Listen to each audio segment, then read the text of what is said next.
everyone's using ChatGPT, yet almost no one knows how to use it right, or what each of their 8 core features, models, and products actually do. So today, I'm going to do 3 things for you. I'm going to rank from worst to best the 8 core ChatGPT products, features, and models. The second thing I'm going to do is I'm going to explain in very simple terms what each of them do and how each of them work. And the third thing I'm going to do is explain how you can monetize and or make money with all 8 of them. So by the end of this video, you're going to know how to use every inch of ChatGPT, both for your regular life and in the context of making more money. And you're going to know which ones are the most valuable. Because imagine having a $1,000 iPhone and only using it for the calculator feature. You had no idea it could make calls or texts or surf the internet. That's kind of like what we're doing with ChatGPT until today. And believe it or not, my number 1 on this list, you've probably never heard of because it just came out. So yes, the newest ChatGPT product and feature is also the one that I think is the most valuable, and it's not ChatGPT Agent. All right, and then you'll notice that here I'm wearing a different shirt. I got a haircut.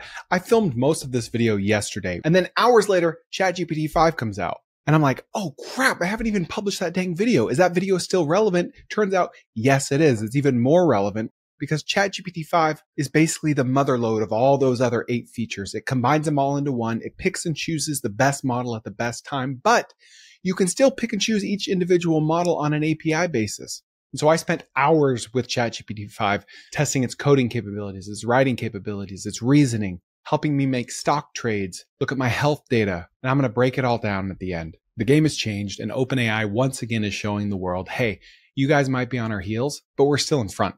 Respect the boss. So be looking out for that in my rankings.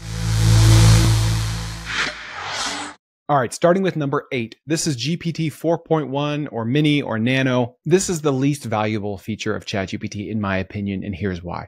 It's commoditized. It's the slimmest model, which means it was trained on one of the smallest data sets. It's really good for doing simple tasks or for writing simple blog articles, answering simple questions. It's a much upgraded version of Google, but it's only scratching the surface of what other ChatGPT models are capable of. That's why I rank this dead last. Now, what it is good for is building ChatGPT wrappers. And if you're not familiar with a wrapper is an app or a web app or a business or a website that's basically just ChatGPT with a different wrapper on it. For instance, if you were to make a cooking app where you can chat with an app and ask it questions about your recipes, it's just ChatGPT, but it's branded as your cooking app. So anytime I say wrapper, that's what I mean. 4.1 is really good for this because it's very cheap to use.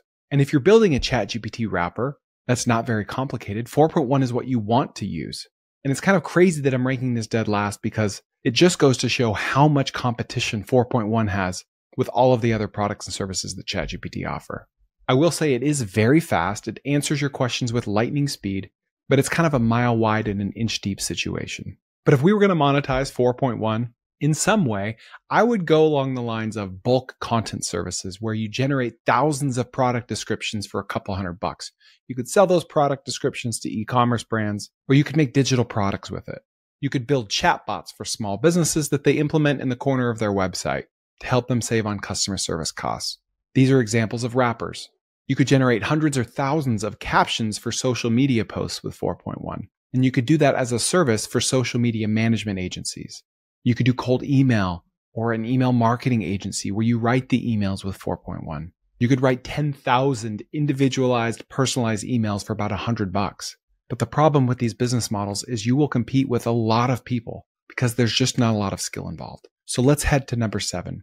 That's going to be GPT 4.0. I call it the jack of all trades. The Swiss Army knife of AI. What I love about it, and again, I can't believe this is number 7 out of 8 because it is so good. 4.0 can talk, it can see, it can hear. This is the model that I use when my lawnmower stops turning and I basically FaceTime ChatGPT and show it the undercarriage of my lawnmower. And it's like, hey, there's a rock in there. Pull the rock out. It literally did that. That's a real story. Can you believe that's 7 of 8? But because of the fact that it's a jack of all trades, it's a master of none. It's not exceptional at any of those things. When you're having voice conversations with it, it's going to give you much shallower answers. Whereas when you're typing with it or doing voice to text with it, the same questions, the same model, it will give you much, much deeper answers. That's why I spent a few months doing a lot of voice chatting with 4.0, and now I just use the voice to text feature. So as far as ChatGPT is concerned, I'm actually typing out my question, because when I do that, I get much more thorough answers. And I assume the reason for this is because it doesn't want to just keep talking and talking and talking with a long drawn out answer. It would much rather blast out that text for me in the chat window. So if you're on the go, you're driving, you want to use it for quick, simple questions, it's basically a more multimedia version of 4.1, which we ranked at number 8. It can handle basically anything you throw at it. And just think of this in the context of business. Who makes more money, the heart surgeon or the pediatrician? The heart surgeon, he's more specialized. He has a more narrow skill, therefore he can charge a lot more money. That same principle applies here. You can make more money with the more specialized models. Don't get me wrong, there are a lot of monetization opportunities here.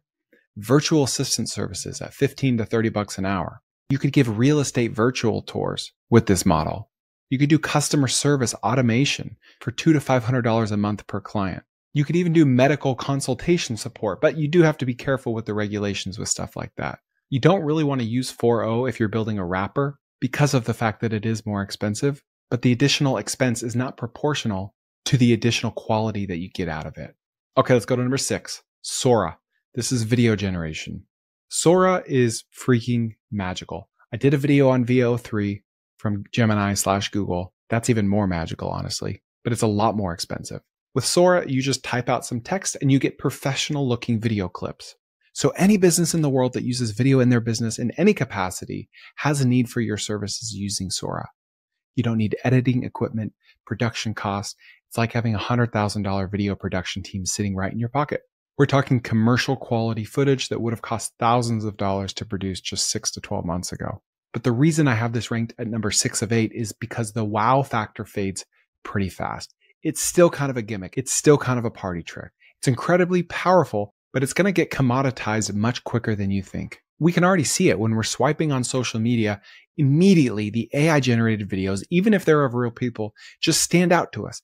The audio isn't quite right. Something's just kind of off about it. But we're in a race against time before everyone has access to this technology. So right now, today, while it's still magical, you can still charge premium prices. You're still going to stand out. You just won't have as much of a lifespan on this.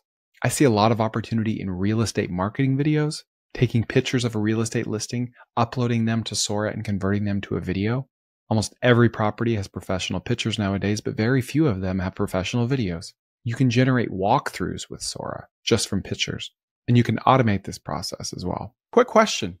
What if there were a private community out there of people that were building businesses based on this podcast? Well, I just made it. And it's only for business starters and business builders. It's called TK Owners.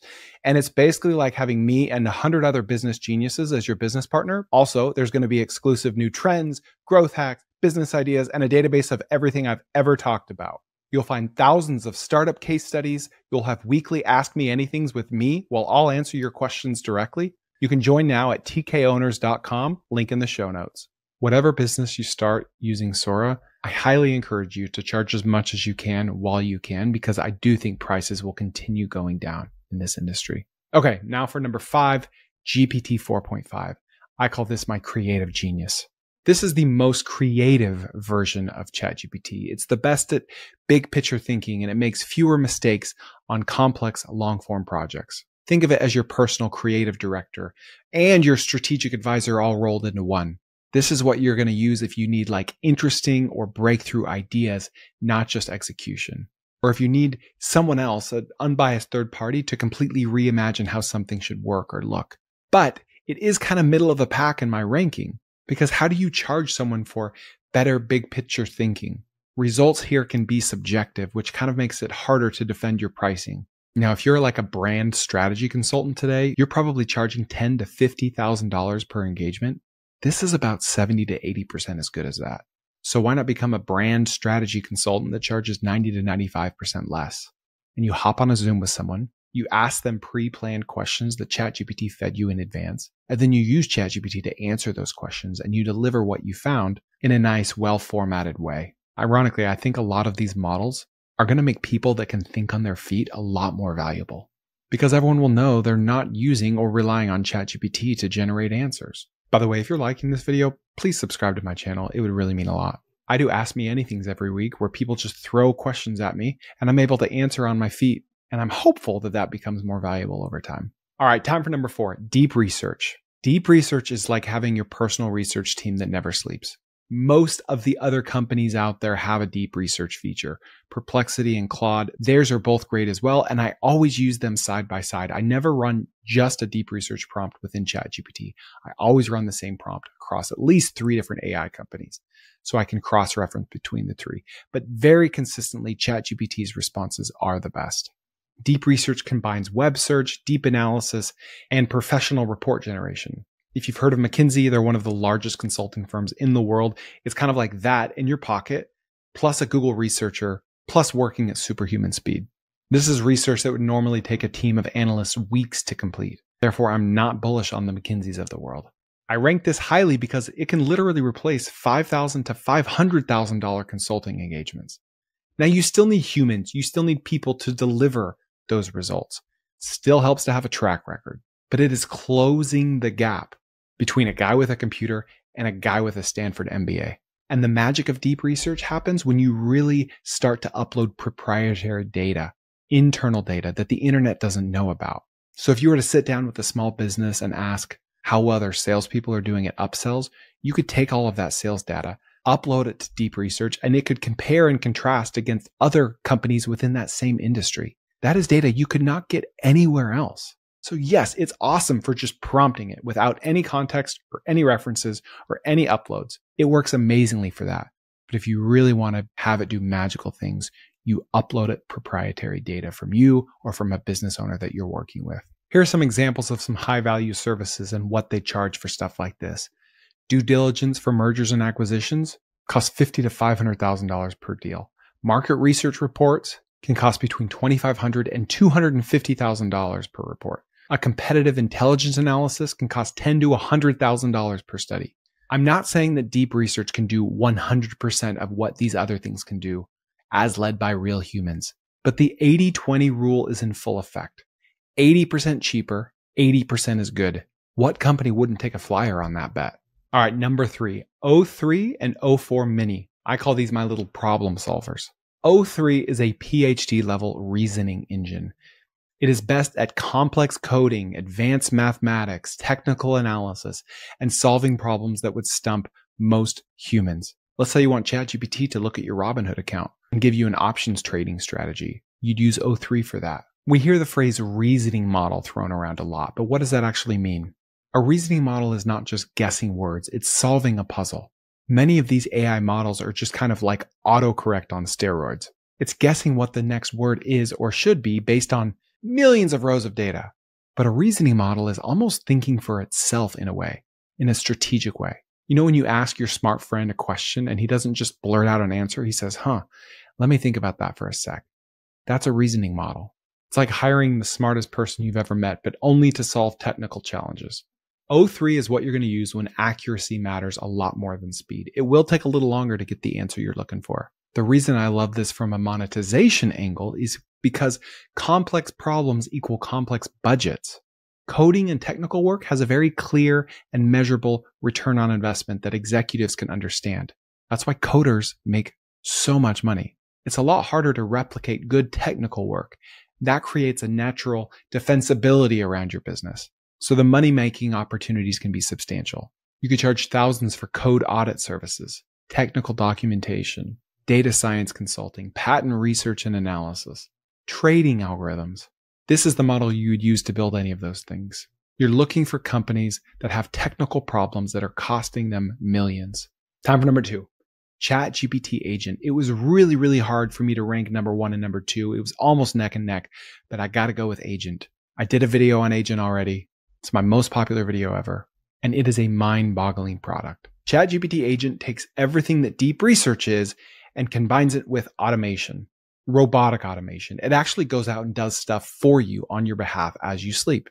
It can book flights, make orders, schedule meetings, handle transactions, reservations. This is the closest thing we have today to an actual AI employee. Not like just an AI that helps you work better, an AI that literally does the work instead of you doing the work. And I'm ranking this so highly because it is a direct labor replacement. You get clear and immediate return on investment because it's replacing human hours one-to-one. And what percentage of businesses even know that it exists? 2%? What percentage of those 2% are actually using it or integrating it into their workflows? Almost none. This thing came out 2-3 weeks ago. So where do we even begin when talking about monetization potential? If you integrate this with every employee at a company, and let's say they're planning to hire 100 people over the next 2 years, they might be able to shrink that 100 to 10 people. So I don't think this is the thing that's going to cause companies to lay off all their employees. I think it's the thing that's going to turn all of their employees into superhumans, which will help them crush their competition and not need to hire more actual humans. One interesting exercise that anyone listening or watching this can do is to simply have a notepad at their computer. And every time they perform a task that's not very complex, which are most of our tasks, they need to just write it down with a timestamp. And then at the end of the day, look how long your list is. Upload a picture of those tasks to ChatGPT and say, help me automate all of these. Help me outsource all of these. And you'd be shocked at how much you're going to be able to outsource. You could just start a travel booking agency where executives email you where they want to go and when they want to go. You connect that to ChatGPT Agent and it automatically books their flight for them. And instead of you booking the flights one by one, you're just playing air traffic control and watching all these things happen and fixing things as they inevitably break. And the more you fix them, the more you can tweak the automations and the less they'll break. How about retail arbitrage? That's a whole industry. Buying a Lego set on Amazon.com because on Walmart.com it sells for 50% more. You can automate all of that. I consulted with a brand just last month that sells 3,000 different products, and they are always cross-referencing their major competitors.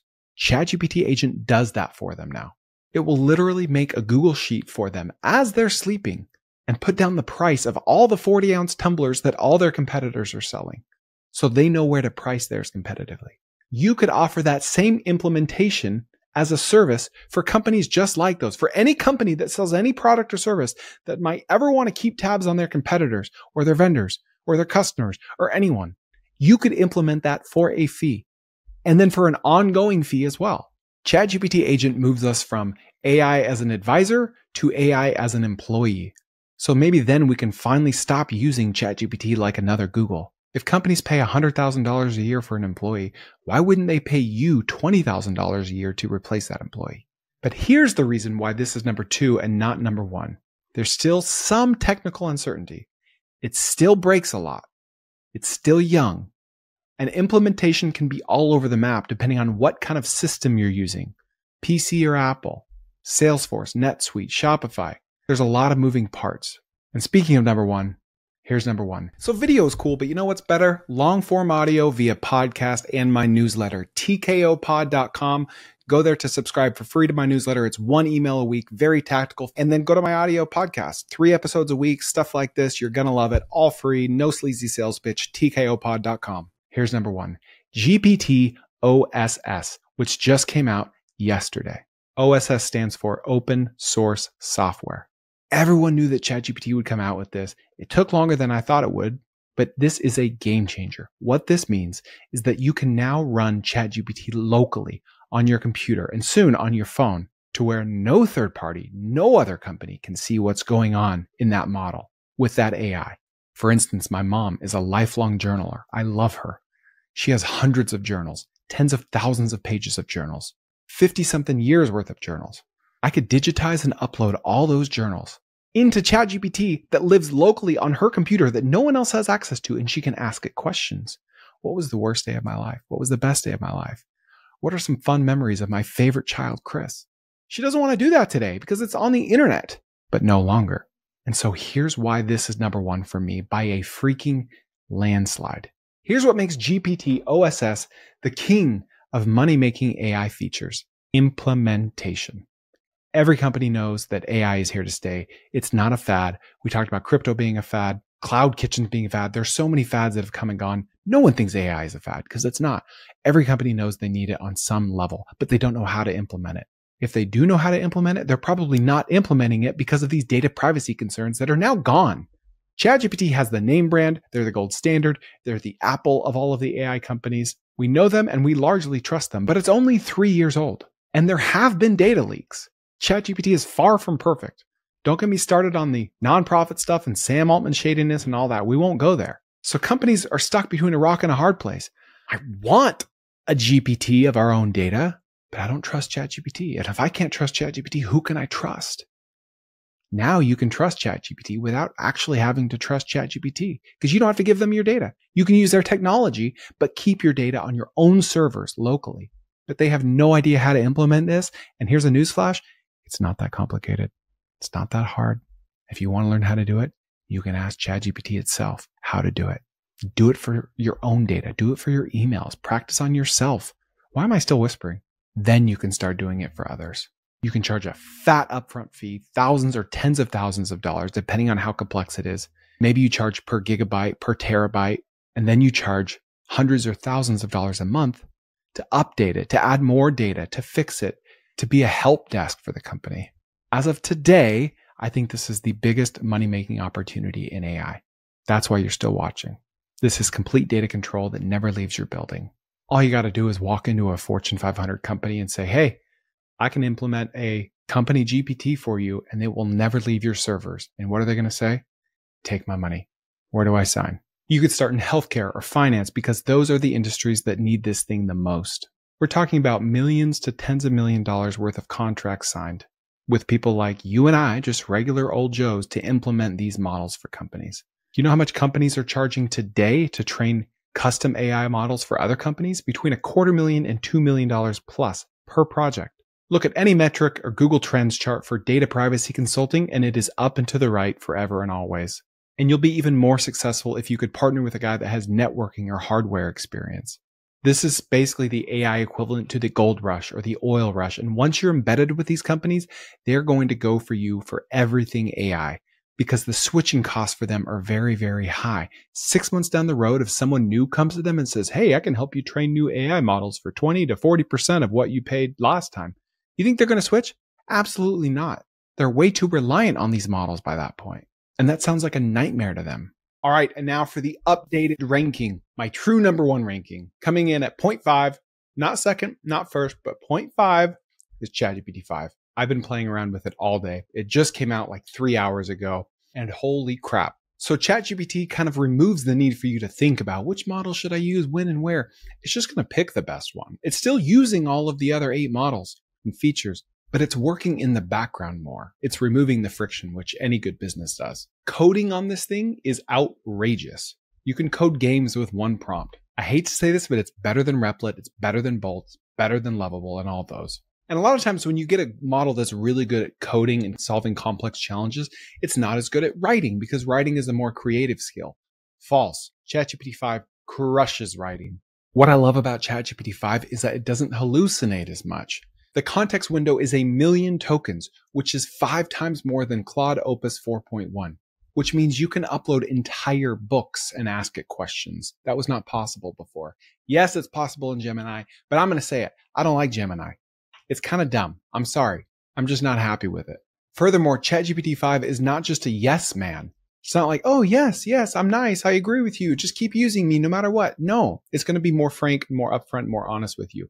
It works a lot faster. It's still doing a lot of complex tasks in the background, but it starts answering you while it keeps thinking about how it's going to finish the answer. I've never seen anything like it. So how would I use ChatGPT 5 to make money? Where do I even begin? I'm going to make another video where I take a few different prompts and I'm going to test it against ChatGPT 5, Grok 4, Claude Opus 4.1, and Gemini Pro 2.5. Prompts like, I have $200, a MacBook, an internet connection, and a car. Give me the best business plan possible to make $10,000 in a week. I'm going to take prompts like that and stress test it against all 4 models and see which one really gives me the most thorough answer. And then who knows? I might go out and start one of these things and see how well it actually does. So basically everything I've said about monetizing, starting businesses, making money, about all these other 8 features, put all those on steroids and you've got ChatGPT 5. So honestly, I don't know why you're still watching me. Please subscribe to me, share it with a friend, go do something about this video, and I'll see you next time on the Kerner Office.